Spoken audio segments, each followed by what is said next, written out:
वो आज स्वप्न हो गया, और जो आज है वो भी कल को सपना होने वाला है।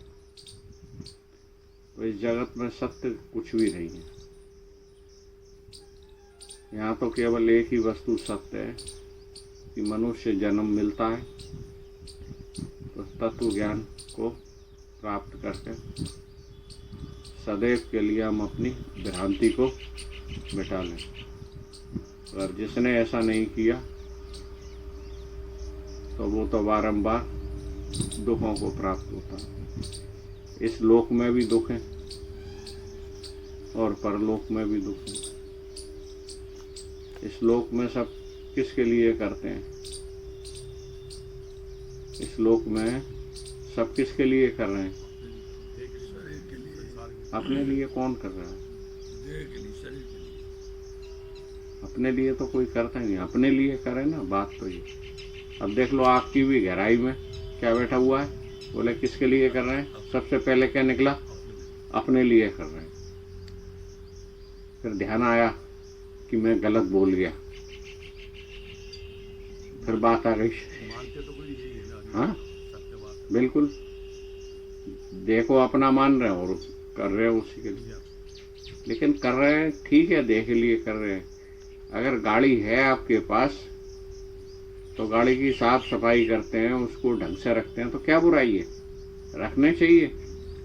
अब किसी के घर में गाड़ी खड़ी हो और उसकी बेकदरी हो तो क्या ठीक है? नहीं। तो ये भी गाड़ी मिली है आपको, ढंग से रखने के लिए मिली है। ऐसा भी साफ स्वच्छ जो इसमें ढंग से कार्य करे ऐसा देना चाहिए। इसमें ऑयल वगैरह जो भी है ना। लेकिन गाड़ी को तो आप चमकाते रहे, घर में गाड़ी को, और आप रोगों में पड़े हुए, आप अपना ख्याल रख नहीं रहे हैं। तो ये कहाँ की बुद्धिमानी है? मतलब गाड़ी में आप इतना लीन हो गए, गाड़ी को दिन भर चमकाने में, आप अपने को भूल गए। घर में खड़ी हुई गाड़ी तो आपकी बड़ी चमक रही है, लेकिन आपकी क्या हालत हो रही है? आप जन्मों से नहाई नहीं है। पूरा 20 साल हो गए, 20 साल से आपने अपनी सुध नहीं ली है। आप अस्त व्यस्त हो रहे हैं और गाड़ी को आप चमकाते रहते हैं। तो ये भी तो मूर्खता है। इसी प्रकार ये शरीर रूपी गाड़ी, हम इसी शरीर रूपी गाड़ी को ही चमकाने में लगा हुए हैं, इसी के लिए पूरा जीवन करते हैं। लेकिन अपने लिए क्या करा? जो हमें अपने लिए क्या करा? जिसके लिए गाड़ी मिली थी, गाड़ी किसके लिए खरीदते हैं? अपने लिए। और लेकिन गाड़ी की सेवा में लग गए। गाड़ी हमारे लिए थी, ना कि हम गाड़ी के लिए। और संसार में क्या हो रहा है? हम गाड़ी के लिए बन गए, जबकि गाड़ी का उपयोग हमारे लिए था। और हम क्या कर रहे हैं? केवल गाड़ी के लिए हम लगा हुए हैं। पूरा जीवन हमने गाड़ी के लिए व्यर्थ गवा दिया। अपना प्रयोग गाड़ी के ऊपर सारा कर दिया। अपना इस्तेमाल सारा गाड़ी के ऊपर कर दिया। हम गाड़ी के लिए हो गए, और जबकि गाड़ी का उपयोग क्या था? हमारे लिए थी गाड़ी। यही वाली गाड़ी है जिसमें हम अपना कल्याण कर सकते हैं। नहीं तो बाकी की गाड़ियां तो सब मूर्खतापूर्ण की गाड़ी हैं, उन्हें पहचान नहीं हो सकती अपनी। वो तो उनका तो काम ही है, एक गाड़ी बदलो दूसरी में जाओ।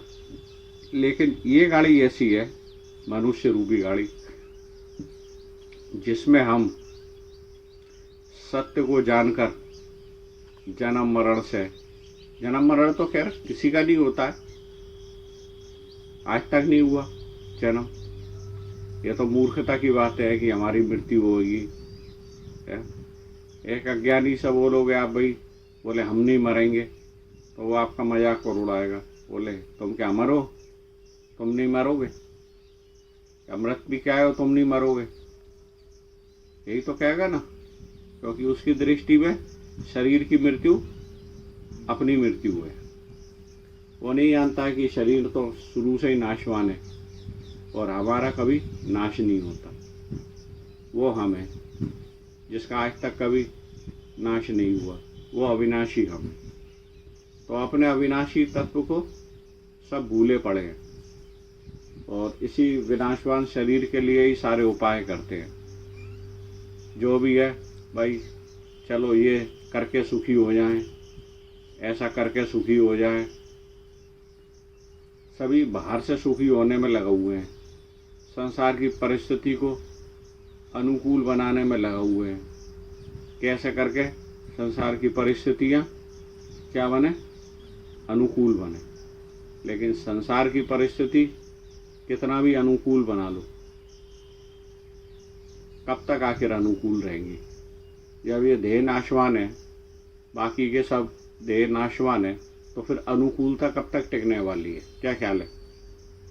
जिन चीज वस्तुओं, जिन संबंधों से आप अनुकूलता मानते हैं, ये अनुकूलता तो आज तक किसी की नहीं टिक पाई, तो अब कैसे टिक जाएगी? हाँ, अगर ये देह शाश्वत होते, ये नाम रूप शाश्वत होते, तो अनुकूलता टिक सकती थी।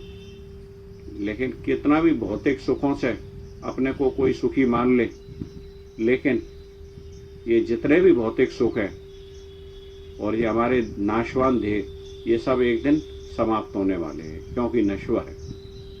तो जब सब कुछ नश्वर है, तो फिर अनुकूलता कैसे रह सकती है? आज आप अनुकूलता मान लें, लेकिन ये अनुकूलता आखिर कब तक? ये आपके देह आखिर कब तक?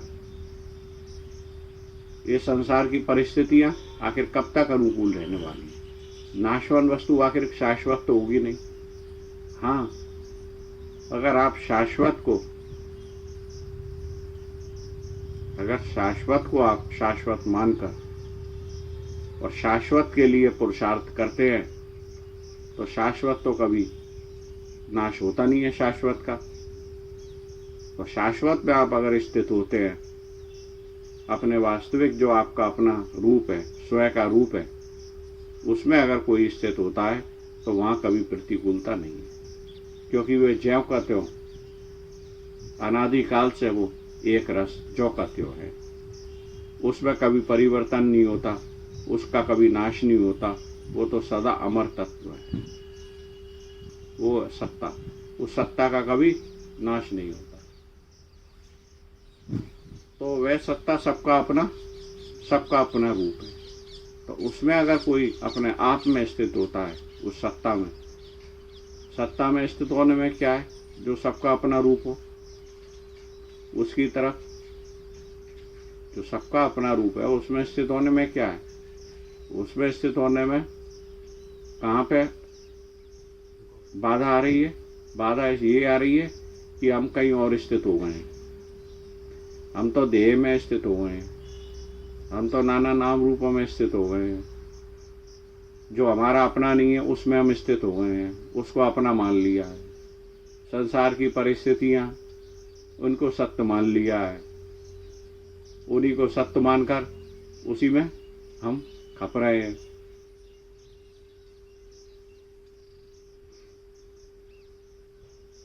यही तो हो रहा है।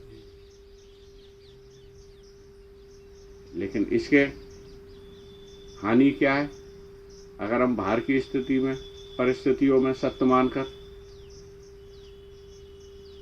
कि हम वास्तविक सत्य से वंचित रह रहे हैं, और जबकि वास्तविक सत्य को कोई कभी त्याग कदापि कर नहीं सकता। आप चाहो ना छोड़ना अपने को, तो भी आप अपना त्याग नहीं कर सकते। अपना त्याग नहीं कर सकते हो, लेकिन अपने को तो कुछ और मान बैठे हो ना। ये जो मान बैठे हो, यही तुम्हारी सबसे बड़ी क्या है? मूर्खता है ये, कि अपने को कुछ मान लिया। इस 11 नंबर की गाड़ी को ही अपना रूप मान लिया, ये सबसे बड़ी मूर्खता है। और जो वास्तव में हमारा अपना रूप है, उसको भूल गए। अब याद करने में कितनी देर है?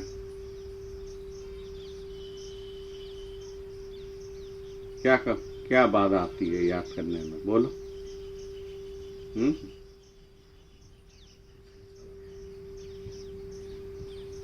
क्यों जी? याद करने में क्या चीज बाधा आ रही है?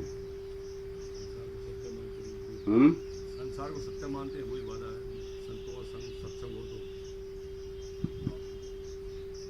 पुराने संस्कार पड़ गए ना, वही आदत, देहाध्यास। क्या पड़ गया? देहाध्यास। नाना नाम रूपों में सत्य बुद्धि, द्वैत में सत्य बुद्धि, ये सत्यता है। ये कहते हैं आप जितने बड़ी उम्र हो जाती है तो संस्कार, जितनी उम्र बड़ी हो जाती है संस्कार मजबूत हो जाते हैं। बिल्कुल गहरे हो जाते हो, और गहरे हो जाते हैं, छूटना और मुश्किल हो जाता है, और ज्यादा मुश्किल हो जाता है। बाकी भूल मिटाने में कोई मेहनत तोड़ना, भूल मिटाना तो बस क्या कर रहा है उसके लिए, भूल मिटाने के लिए? बोलो, एक पैर पे खड़ा होना है, कहीं जाना नहीं।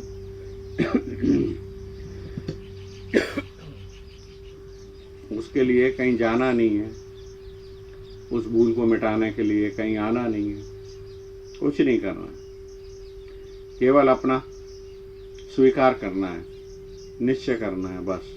बोले मेरे को भूल मिटानी है। अब जिसको भूल मिटानी है वो तो फिर उसके लिए तो महापुरुषों की आज्ञा ही सब कुछ है।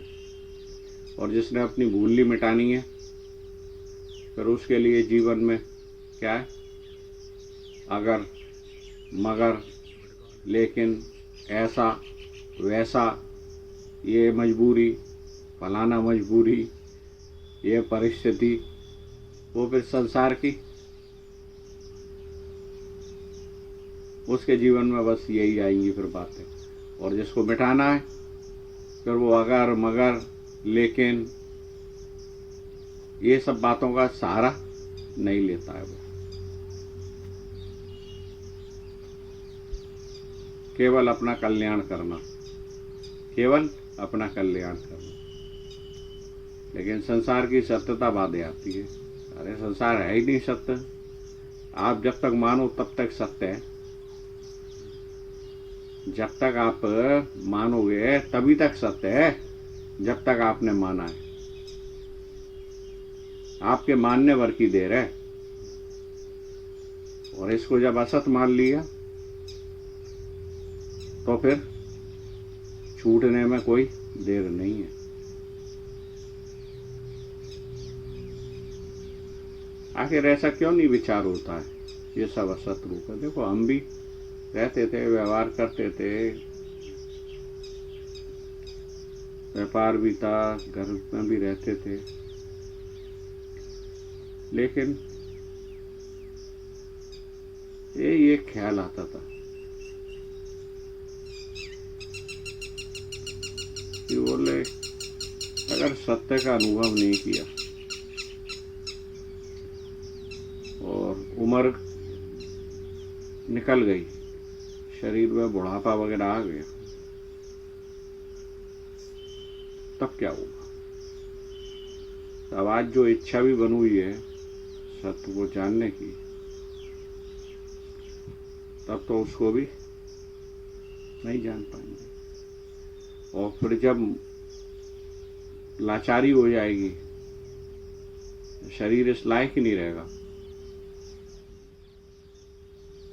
तब कितना दुख होगा। जब आज एक उम्र है, कुछ भी कर सकते हैं, तब हम उस समय को संसार में खपा रहे हैं। और जब हमारी उम्र निकल गई, समय निकल गया, इतना शरीर में सामर्थ्य नहीं रहा कि भाई दिन भर बैठ के पूरा दिन भर बैठे रहे उस परमात्मा के लिए कि वो प्रकट हो जाए, और ऐसा सामर्थ्य नहीं रहेगा, तब हम क्या करेंगे? हमारे को तो ये विचार आते थे। तो इन विचारों के कारण ये लगता था कि जल्द से जल्द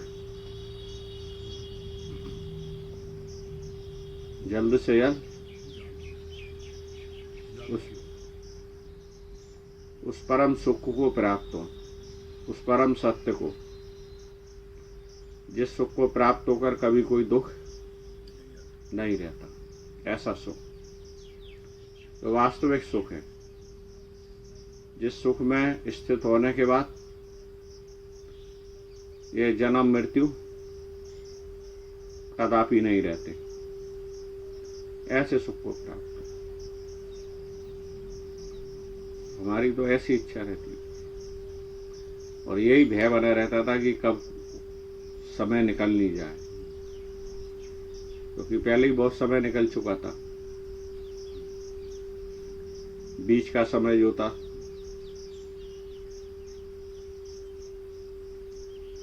8 साल 9 साल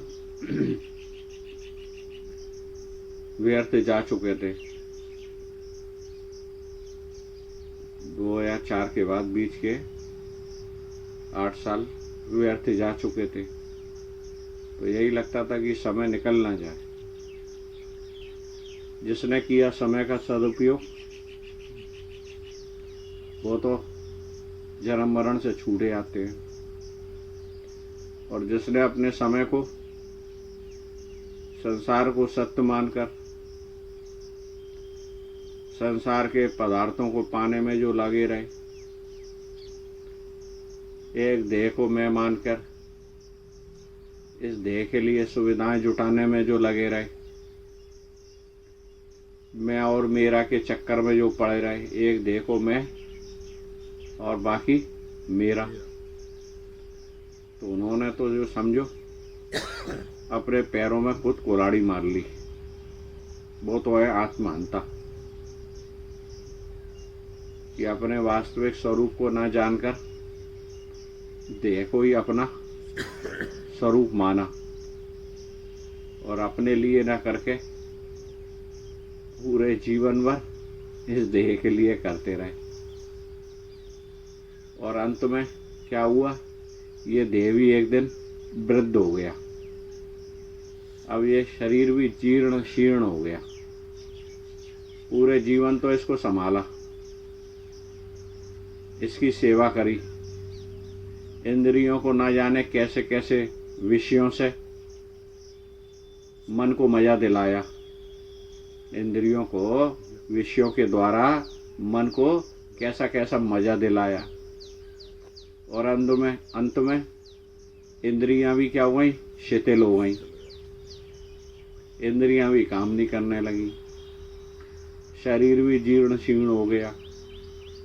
लेकिन इंद्रियां शिथिल हो गई, शरीर जीर्ण शीर्ण हो गया, लेकिन मन में तृष्णा वो तो और बढ़ती चली गई।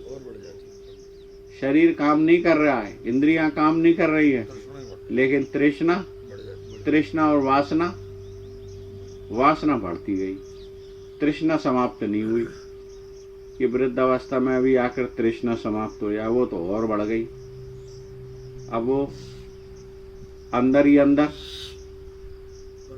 वृद्ध अवस्था को प्राप्त होकर जीव और अंदर ही अंदर जलने लगा वो कि हाय, अब देखो शरीर मेरा काम नहीं करता है, इंद्रियां शिथिल हो गई, लेकिन तृष्णा कैसे शांत हो, वासना कैसे शांत हो।